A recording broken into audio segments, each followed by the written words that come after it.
Hello friends, आज हम बात करेंगे बेसिक एजुकेशन के बारे में। बेसिक एजुकेशन 1937 में महात्मा गांधी ने इसकी स्कीम रखी थी। इसे वार्धा स्कीम ऑफ एजुकेशन, नई तालीम या बेसिक शिक्षा के नाम से भी जानते हैं। देख लेते हैं इसका ओरिजिन कैसे हुआ। काफी लॉन्ग टाइम से इंडियन लीडर्स का एक एम्बिशन था या उनकी एक अपील थी ब्रिटिश गवर्नमेंट से कि इंडिया में फ्री, कंपलसरी और यूनिवर्सल एजुकेशन प्रोवाइड की जानी चाहिए।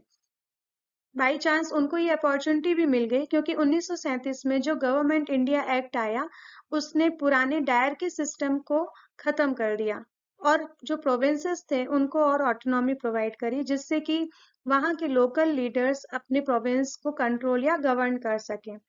इसका फायदा उठाकर पॉलिटिकल पार्टी कांग्रेस ने 7 प्रोविंसेस में अपने मिनिस्टर्स अपॉइंट कर दिए। अब उनके पास ये अपॉर्चुनिटी थी कि वो जो अपनी डिजायर थी फ्री और कंपलसरी एजुकेशन की, उसे वो इम्प्लीमेंट कर सकते थे। तो इसके लिए उन्होंने महात्मा गांधी को चुना क्योंकि महात्मा गांधी उस समय की इंडियन पॉलिटिक्स के लीडिंग फिगर थे और काफी फेमस पर्सनालिटी भी थी। और वो काफी समय से इंडियन एजुकेशन को लेके कंसर्न भी थे क्योंकि वो ब्रिटिश गवर्नमेंट की जो भी एजुकेशन सिस्टम था उससे डिससेटिस्फाइड थे। तो इस मैटर में महात्मा गांधी सामने आए और उन्होंने स्कीम ऑफ प्राइमरी एजुकेशन को प्रमोट किया, जो कि पूरी तरह से इंडियन ट्रेडिशनल कल्चर पर बेस्ड थी और इसका मीडियम मदर टंग था।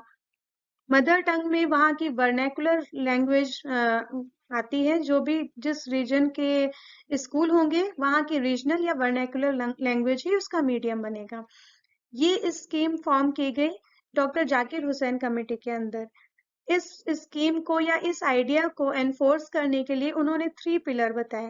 पहला था सेल्फ सपोर्टिंग एजुकेशन। उन्होंने बोला कि जो एजुकेशन है वो अपने आप को खुद ही सपोर्ट करेगी या फिर अपने लिए अपने एजुकेशन अपने लिए खुद फंड रेज करेगी। दूसरा प्रोडक्टिव क्राफ्ट सेंटर्ड एजुकेशन। उन्होंने ये भी बोला कि जो एजुकेशन होगी वो क्राफ्ट सेंटर्ड होगी और ये क्राफ्ट वर्क जो होंगे प्रोडक्टिव होंगे, यानी कि इनसे कुछ अर्निंग की जा सके जिससे कि स्कूल का एक्सपेंडिचर निकाला जा सके। लर्निंग बाय डूइंग उन्होंने ये भी प्रमोट किया, इस पॉलिसी को भी प्रमोट किया कि जो स्टूडेंट्स होंगे वो करके सीखेंगे, वो खुद प्रैक्टिकली उन चीजों को करेंगे जिसे वो सीख रहे हैं।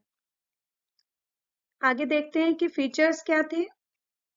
तो features of Wardha scheme of education क्या थे। इससे पहले हमने देखा कि बेसिक एजुकेशन के ओरिजिन कैसे हुआ। आप इसे वार्धा स्कीम ऑफ एजुकेशन बोले या बेसिक एजुकेशन बोले, दोनों एक ही चीज है। तो फीचर्स देख लेते हैं। पहला है free and compulsory education for all. Gandhi ji ने बोला कि 7 to 14 ईयर्स का जो एज ग्रुप है उसमें चाहे गर्ल्स हो या बॉयज हो, सभी के लिए एजुकेशन फ्री और कंपलसरी होगी। दूसरा, एजुकेशन थ्रू क्राफ्ट और प्रोडक्टिव वर्क। उन्होंने बोला आप बच्चों को एजुकेट करिए थ्रू क्राफ्ट वर्क, यानी कि उनसे कुछ क्राफ्ट वर्क करा के या फिर कोई भी प्रोडक्टिव वर्क जिसे प्रैक्टिकली कराया जा सकता है उसके एक्सपीरियंस के थ्रू उनको टीच करिए या उन्हें लर्निंग कराएं। इसके पीछे उनका जो इंटेंशन था वो ये था कि इससे बच्चों में सेंसर और मोटर जो कोऑर्डिनेशन होगा वो डेवलप होगा। इसके साथ ही साथ वो लेबोरियस एक एटीट्यूड भी रखेंगे। क्राफ्ट वर्क में उन्होंने इंक्लूड किया spinning, weaving, cardboard, wood work, leather work, agriculture और fish and fishery and pottery. Third है self supporting aspect of scheme. ये जो स्कीम थी प्राइमरी एजुकेशन की, इसका जो एक सेल्फ सपोर्टिंग एस्पेक्ट था। सेल्फ सपोर्टिंग एस्पेक्ट तो एक तो एजुकेशन के ही लिए था, यानी कि एजुकेशन खुद के लिए खुद ही फंड रेज करे, यानी कि एजुकेशन में ऐसे वर्क कराए जाएं या क्राफ्ट वर्क या ऐसे प्रोडक्टिव वर्क कराए जाए जिनसे फंड जनरेट हो। दूसरा, चाइल्ड भी अपने आप को सेल्फ सपोर्टिव समझे, यानी कि उसे कॉन्फिडेंस आना चाहिए कि हाँ वो अपने लिए सेल्फ एक्सपेंडिचर को खुद सपोर्ट कर सकता है। Fourth is mother tongue. उन्होंने मदर टंग पे जोर दिया, यानी कि जो वहाँ की रीजनल वर्नेकुलर लैंग्वेज होगी वो ही मीडियम रहेगा एजुकेशन का। इससे क्या होगा कि इंडिया की जो हेरिटेज है वो कंटिन्यू रहेगी। जो भी इंडियन लिटरेचर है, इम्पोर्टेंट इंडियन लिटरेचर, उनकी वैल्यू स्टूडेंट समझेंगे और उसे आगे की जनरेशन में प्रोसीड भी करेंगे। Fifth is ideal of citizenship.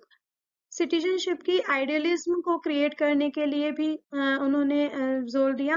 इसमें उनका मानना ये था कि एजुकेशन से पर्सनल ग्रोथ तो होती ही है, एक पर्पस जो होता है एजुकेशन का कि to develop the sense of personal growth, लेकिन इसके साथ साथ सोशल ग्रोथ भी होनी चाहिए। यानी कि जो भी पर्सन एजुकेट होके निकल रहा है, एक एजुकेटेड इंडिविजुअल जो है, उसका एक दायित्व अपने लिए तो बनता ही है, साथ साथ सोसाइटी के सर्विस के लिए भी उसकी जो ड्यूटी है उसको वो समझे, नेशनल ड्यूटी को समझे, और इसके साथ ही साथ जो इंटरनेशनल यूनिटी है उसे भी मजबूत करें, यानी कि इंटरनेशनल एक बॉन्ड मजबूत होना चाहिए। 6 is flexible curriculum and free environment. उन्होंने बात करी कि जो एजुकेशन है या टीचिंग का जो तरीका है उसमें जो एनवायरमेंट है वो फ्री होना चाहिए, बच्चे अपनी कैपेसिटी इंटरेस्ट के अकॉर्डिंग लर्न करेंगे, और जो सिलेबस की बाउंड्री वॉल नहीं खड़ी करेंगे, जो करिकुलम होगा वो फ्लेक्सिबल होगा अकॉर्डिंग टू स्टूडेंट। तो ये सारे थे features of Wardha scheme of education के। काफी हद तक गांधी जी ने प्रमोट किया दोनों ही एस्पेक्ट को, इसमें मेंटल तो था ही, साथ साथ फिजिकल एस्पेक्ट को भी उन्होंने प्रमोट करने की कोशिश करी।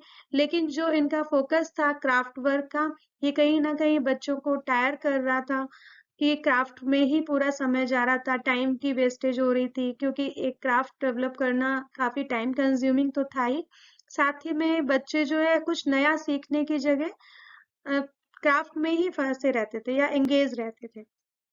तो एक ये ड्रॉबैक था। दूसरा जो रीजन था इस पॉलिसी के बहुत सक्सेस ना हो पाने का, वो ये था कि जहाँ पे रिसर्चेस इन्वेंशंस हो रहे हैं वहाँ बच्चा अपनी ही एनवायरनमेंट में फंसा हुआ है, लाइक वो अपने ही द्वारा जनरेट किया हुआ एक फ्री एनवायरनमेंट में मूव कर रहा है, उसके सामने कोई गोल नहीं है, कोई टारगेट नहीं है प्रोसीड करने का।